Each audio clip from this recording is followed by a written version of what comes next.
Les défunts ont tendance à rester attachés à leur corps physique ou à leur ancienne vie terrestre.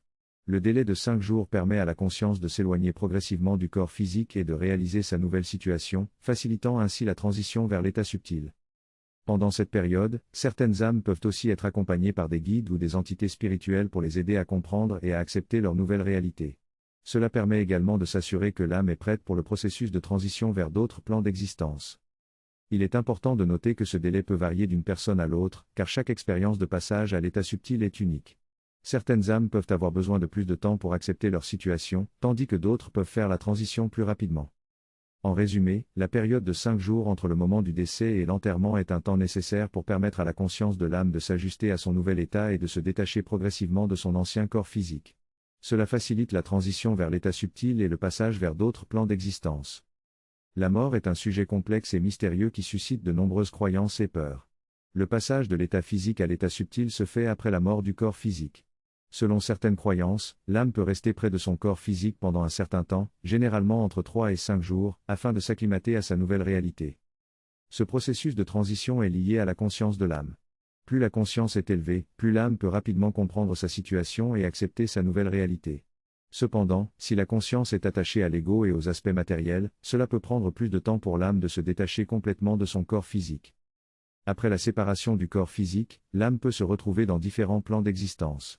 On peut distinguer le plan mort en ciel, au-delà de la mort, et le plan astral, le plan de l'émotionnel.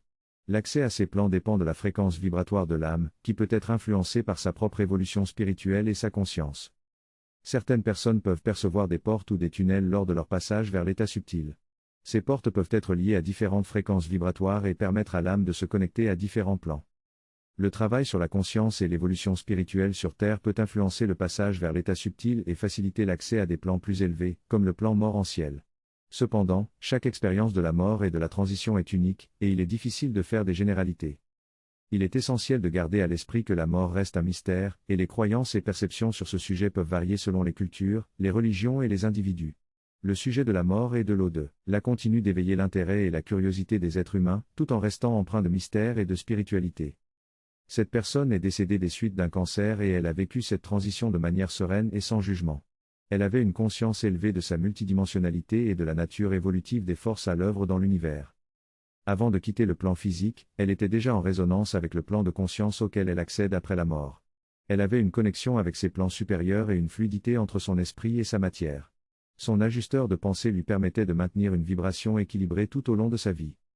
Lors de son passage dans le tunnel, elle est accueillie par cette vibration élevée, et elle se prépare à entrer dans une autre dimension, une dimension du paradis ou du ciel. Elle accède à ce plan de conscience parce que sa vibration est en harmonie avec ce niveau de réalité. Il n'y a pas de jugement ou de bien et de mal dans ce processus. Tout se déroule en parfaite cohérence avec sa conscience et son évolution spirituelle.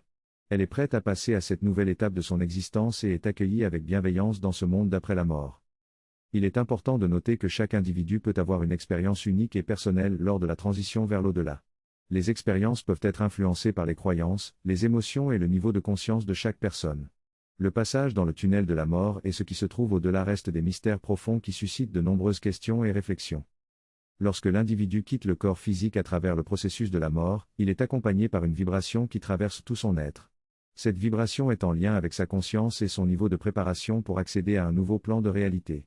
Avant de quitter le plan physique, l'individu peut déjà être en résonance avec le plan mort-en-ciel grâce à sa conscience élevée et sa connexion avec ses plans supérieurs. En entrant dans le tunnel de la mort, l'individu peut rencontrer les 3 gardiens du seuil, qui agissent comme des tests ou des épreuves pour confronter l'ego et la conscience de la personne. Ces gardiens peuvent poser des questions pièges pour confronter l'individu à lui-même et tester s'il est prêt à passer au-delà du plan astral et accéder au plan mort-en-ciel. Si l'individu réussit les épreuves des gardiens du seuil, il peut franchir cette porte et accéder au plan mort-en-ciel. Ce plan n'est pas une destination physique, mais plutôt un état de conscience ou un niveau vibratoire en harmonie avec les plans supérieurs.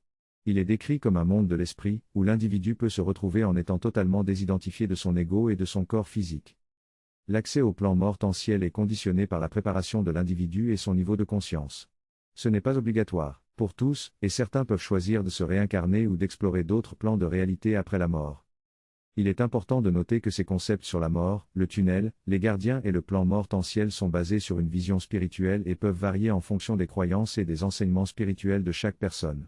La mort reste un mystère profond, et ces informations ne prétendent pas être une vérité absolue, mais plutôt une interprétation possible de ce que certains individus peuvent expérimenter lors de la transition vers l'au-delà.